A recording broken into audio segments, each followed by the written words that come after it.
Então, o primeiro passo do meu método é reconhecer o que não deve ser feito. E por isso, eu vou falar os 5 principais erros que impedem de uma pessoa alcançar o controle da enxaqueca de forma eficaz e duradoura. Vamos lá falar dos 5 erros? O primeiro erro.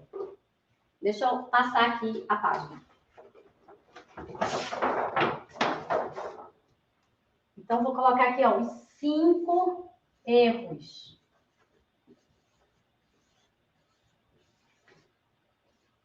O primeiro erro é acreditar que o analgésico é seu amigo número 1. Gente, o analgésico, ele tem uma função, ele é uma ferramenta no tratamento da enxaqueca, mas não é a única. Eu vejo muitas pessoas só apagando incêndio.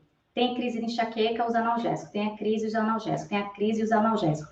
Só apagando incêndio. A ideia aqui é evitar que o incêndio aconteça, né? A gente prevenir. Então, eu vou fazer um raciocínio lógico e preste atenção o que é que acontece com o uso excessivo de analgésico. Então, se você tem uma dor de cabeça e usa o analgésico. Analgésico. Quando eu falo analgésico, é dipirona, Dorflex, Neosaldina, Tilenol, paracetamol, os anti-inflamatórios, naproxeno, ibuprofeno, tá certo? A classe de triptanos também, que são remédios mais específicos para enxaqueca, sumatriptano, naratriptano, Zomig, por exemplo. Então, todos eles, o raciocínio vai ser igual, tá?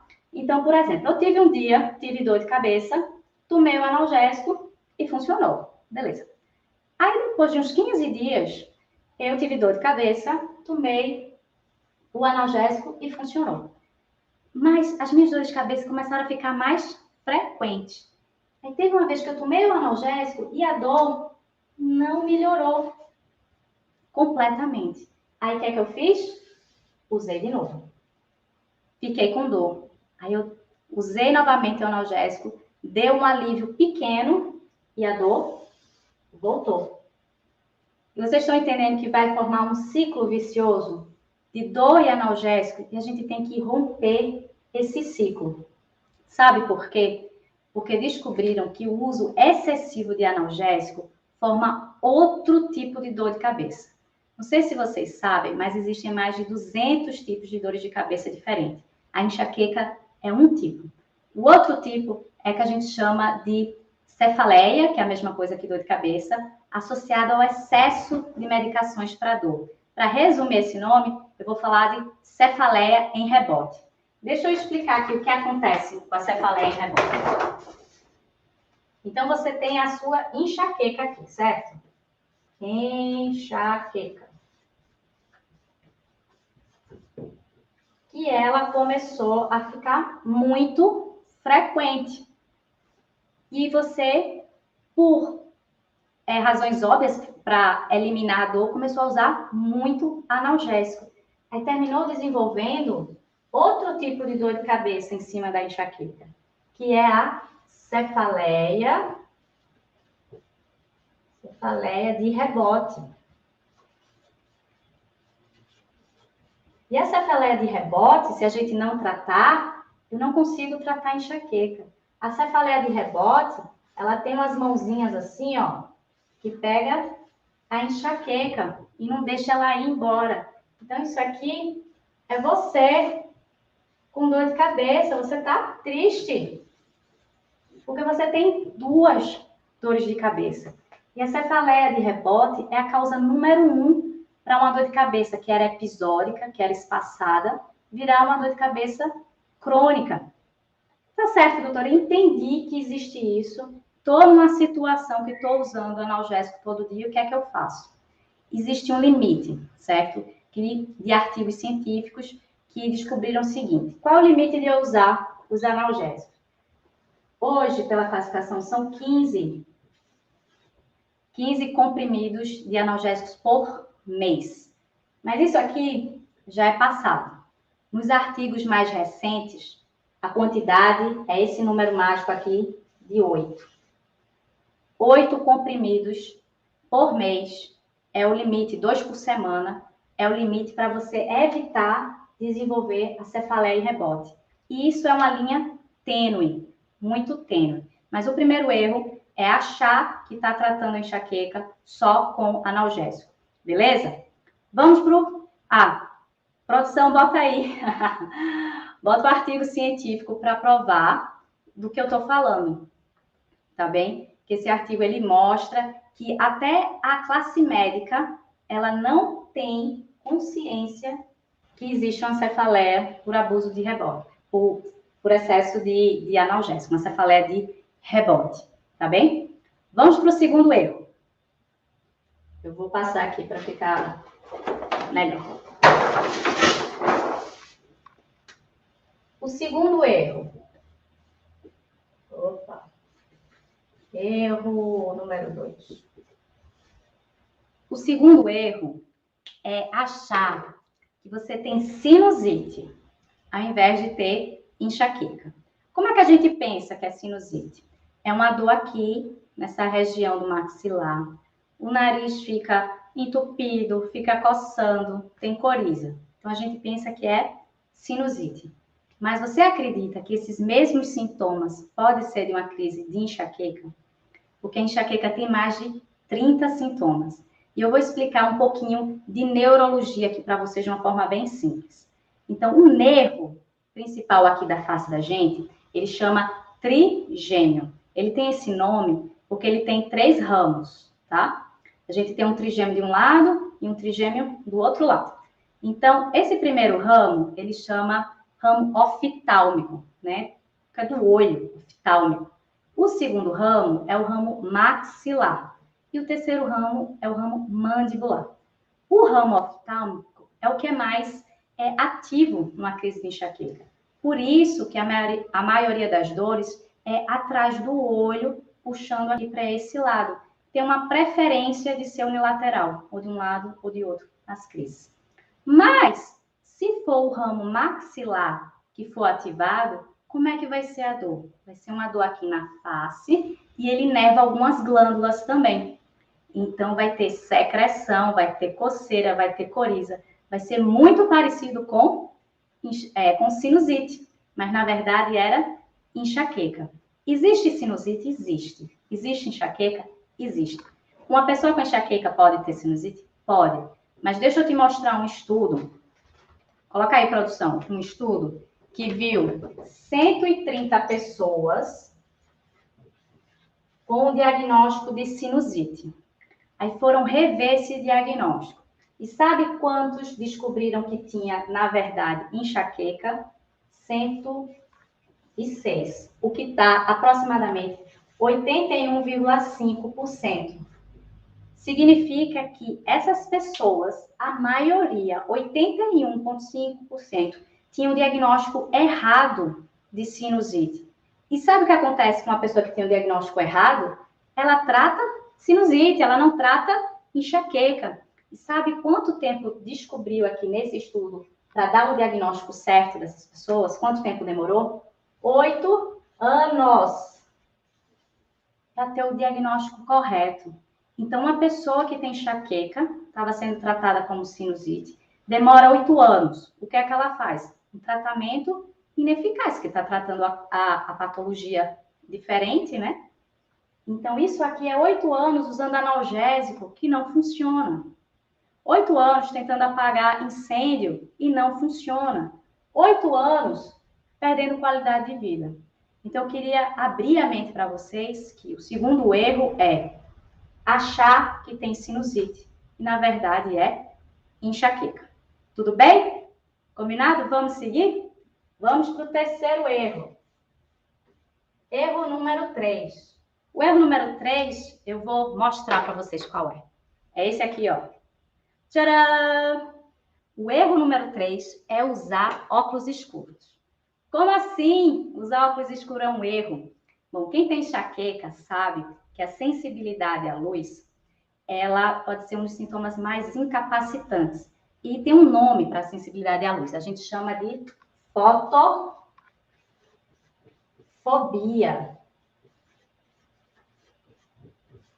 Se a gente for cortar a palavra, né? Foto de luz, fobia de medo, de aversão, de dor. Então, é tão importante a fotofobia que ela faz parte dos critérios diagnósticos da enxaqueca.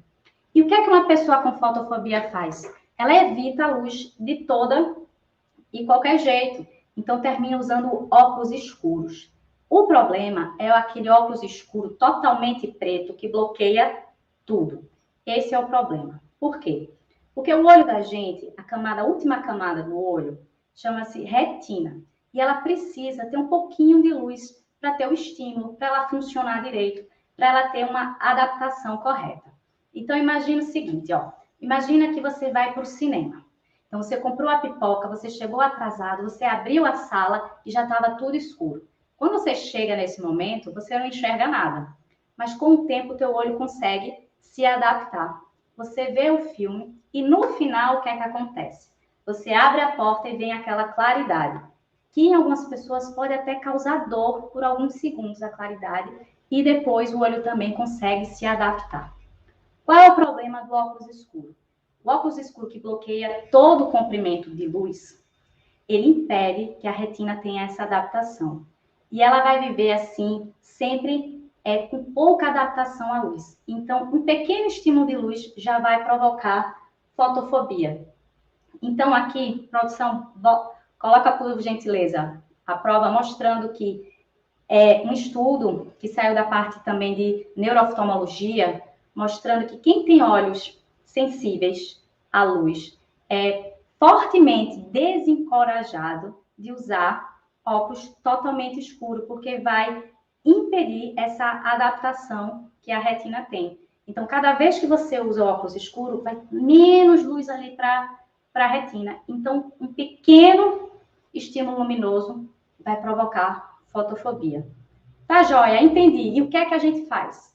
O que é que a gente faz é usar óculos que não bloqueiem 100% de luz. Os principais óculos que têm um filtro de luz azul, que bloqueia só a luz azul. Não sei se vocês sabem, mas também tem um óculos para enxaqueca. Eu não estou fazendo propaganda, mas existe um óculos chamado FL41. Ele é um óculos que bloqueia a luz azul. Ou você pode utilizar óculos com lentes fotocromáticas, né, que tem uma adaptação no ambiente interno e ambiente externo. Uma dica bônus aqui que me veio é o seguinte: às vezes o olho ressecado ele favorece ter fotofobia e ter dor.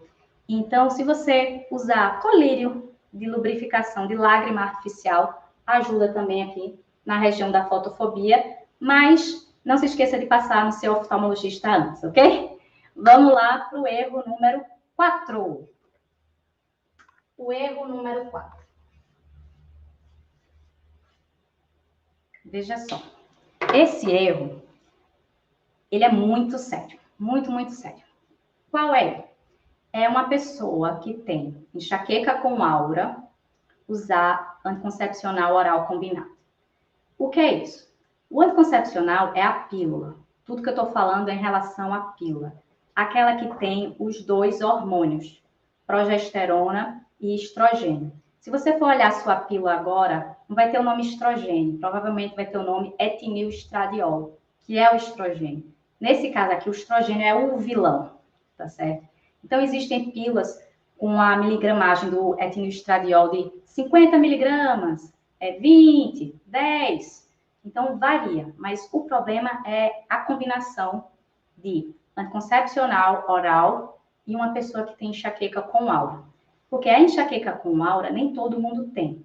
A aura são aqueles pontinhos luminosos ou figuras geométricas que acontecem em algumas pessoas. Por que isso? Porque essa combinação aumenta o risco de uma pessoa ter AVC. Então, uma pessoa jovem, que está na idade produtiva, que não tem nenhum outro fator de risco, ninguém pergunta para ela, antes de usar o anticoncepcional, para se diz, você tem enxaqueca com aura? Porque se você tiver, não é indicado. Não, ninguém pergunta. Uma pessoa que tem um diabetes descontrolado ou uma pressão alta descontrolada, todo mundo liga as anteninhas, né? olha, essa pessoa tem um risco maior de ter evento cardiovascular, de ter um infarto no coração, de ter um AVC na cabeça, porque está descontrolado esses fatores de risco. Mas o anticoncepcional e enxaqueca, pouca gente pergunta. Pouca gente pergunta. Então, qual é o risco de uma pessoa que tem enxaqueca ter um AVC? 1, tem que ser enxaqueca com aura.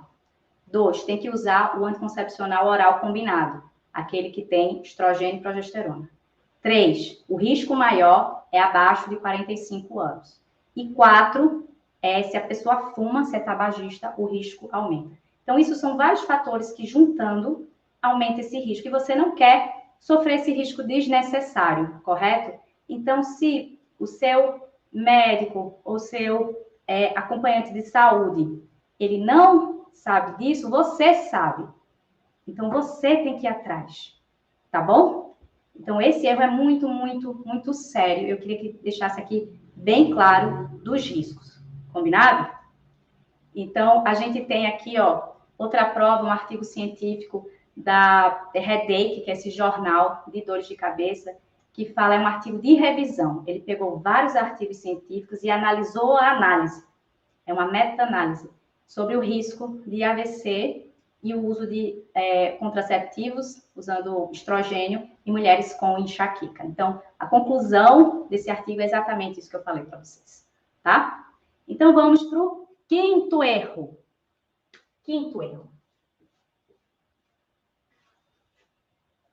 Depois de uma pancada tão forte dessa, né? O quinto erro é mais leve. Quinto erro, você saber desse quinto erro é libertador. Porque esses erros são erros que a gente comete sem saber, sem achar que de fato é um erro, né? Então, vamos lá. O quinto erro é eliminar o chocolate da sua dieta. É um erro. E eu vou explicar por quê. Antigamente, quando você ia para o neurologista e tinha enxaqueca, você recebia uma lista, né, do que pode e não pode, pode e não pode, pode e não pode. Chocolate está lá em cima. Mas deixa eu explicar um pouco o que é que o conhecimento científico atual fala sobre isso, tá bom? A enxaqueca, para vocês entenderem, eu também vou fazer um raciocínio aqui lógico, então me acompanha aqui nesse quinto erro, tá? A enxaqueca, ela tem 5 fases. Vou passar aqui para ficar melhor. Mais alto, né? Vamos aqui para o quinto erro. Quinto erro.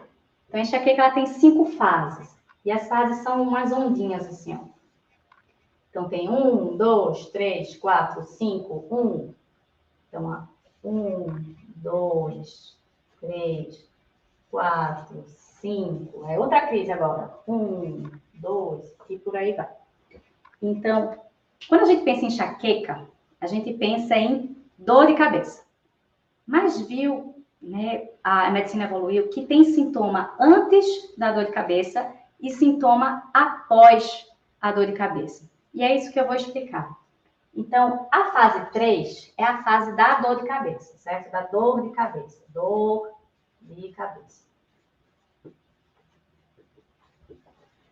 A fase 1 é a primeira. Então, a gente chama a fase de pré. Vou escrever aqui maiorzinho. É a fase pré-monitória. Pré-monitória. O que é isso? Quando hoje conseguiu assim estudar o caminho da crise dentro do cérebro. Então, viu que não é o centro de dor que é ativado primeiro. Não é aqui. Tem uma coisa antes. Não é a aura. Aqui tem uma coisa antes. E viu que a primeira região do cérebro que é ativada na crise de enxaqueca chama-se hipotálamo. Olha que nome estranho. Hipotálamo.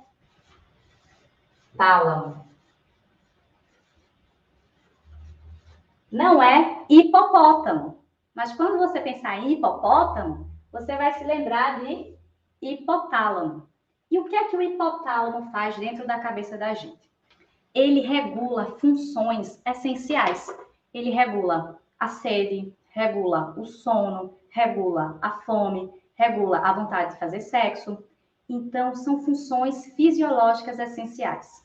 Então, pense comigo. Se o hipotálamo é o primeiro a ficar funcionando diferente na enxaqueca, quais são os sintomas que ele vai dar? Mais sede, mais sono, a pessoa bocejando muito. A pessoa ter fome, ter desejo por doces, por carboidratos. E aí entra o chocolate. O desejo por carboidratos, por chocolate, é um sintoma da crise de enxaqueca. Assim como a náusea, o enjoo, é um sintoma, o desejo por chocolate também é um sintoma. Então, o que é que a gente faz, né? A gente está em contato com o chocolate, aí come o chocolate, aí depois de algumas horas vem a dor de cabeça. E faz uma associação que não é causal. A gente pensa, eu comi o chocolate e por isso eu tive a dor de cabeça.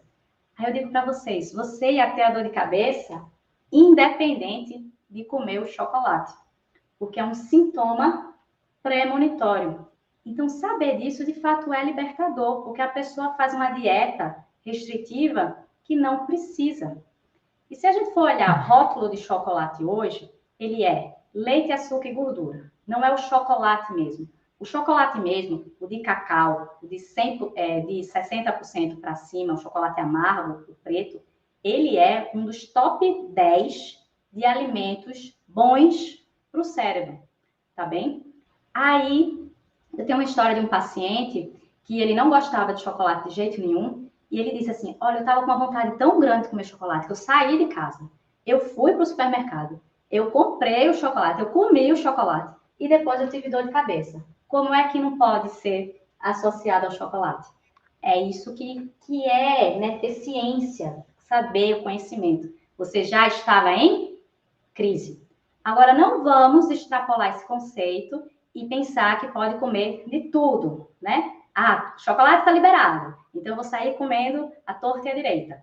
Não, né? Equilíbrio, né, minha gente? Equilíbrio. Mas sabendo, ó, que é o hipotálamo que faz a gente ter o desejo por chocolate.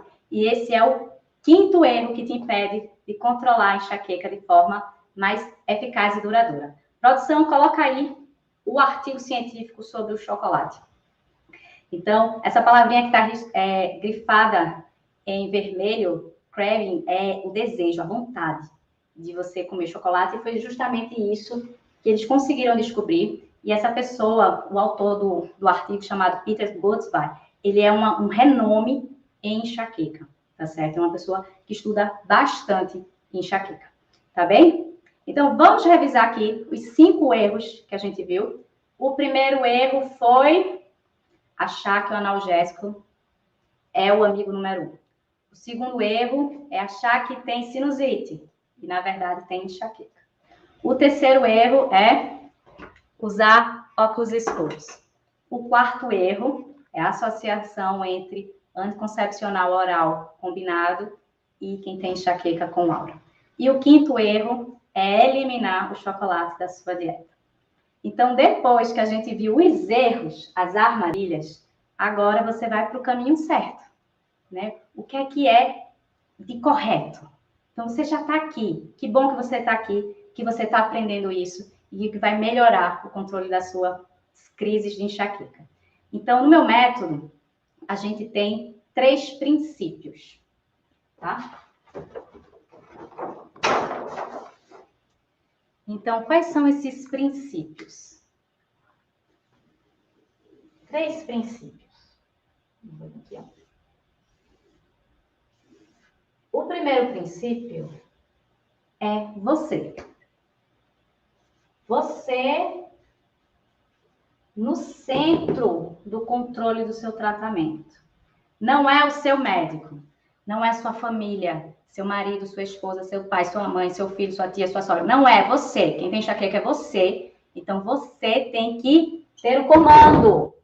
Você tem que estudar, você tem que ser proativo, você tem que ter essa vontade, essa motivação de melhorar. Então, o primeiro princípio é você. O segundo princípio é sobre a doença. Entender a doença. A doença enxaqueca. Enxaqueca. Por quê? Porque tem muita informação. Tem muita informação errada também, tem muito fake news. Saber o que é mito, o que é verdade, quais são os sintomas, o que é aura, qual é o tratamento, o que não é. Então, se você entende a doença, você consegue controlar melhor. Inclusive, existe um tratamento que a gente chama de educação em saúde. Quando você estuda a sua doença, quando você compreende melhor, diminui os sintomas físicos, acalma o sistema nervoso, não de ansiedade, mas o sistema nervoso ali que está hiperreativo na enxaqueca. É isso que vocês estão fazendo agora, ó. Vocês estão aqui no segundo princípio, entendendo mais a doença. E o terceiro princípio é blindar o corpo. Blindar o corpo contra a inflamação. Porque a enxaqueca é uma inflamação. Então, células dentro do corpo da gente começam a liberar várias substâncias químicas e causa inflamação. E toda e qualquer outra inflamação do teu corpo vai favorecer as crises de enxaqueca aumentarem em frequência e intensidade. Então, quando eu falo blindar, é no sentido de colocar escudos, sabe? De aumentar o teu limiar de dor. Limiar de dor é aquela linha imaginária, quando a gente passa, tem crise de enxaqueca. Blindar o teu corpo é deixar menos vulnerável a ter crises, aumentar o limiar de dor. Então, faz sentido? São esses três princípios aqui que norteiam o meu método. Então, eu perguntei para vocês na pesquisa, o que seria ser livre de enxaqueca? E vocês me responderam, a grande maioria falou assim, eu preciso ter qualidade de vida. E algumas pessoas foram um pouquinho mais específicas, falaram assim, ó, não precisar desmarcar compromissos, é ser livre da enxaqueca. Acordar sem medo de ter crise todos os dias. Ter crises fracas e espaçadas. Tomar meu café sem culpa. O cachorro poder latir. As pessoas acreditarem em mim. Poder pentear os cabelos. Isso é ser livre da enxaqueca.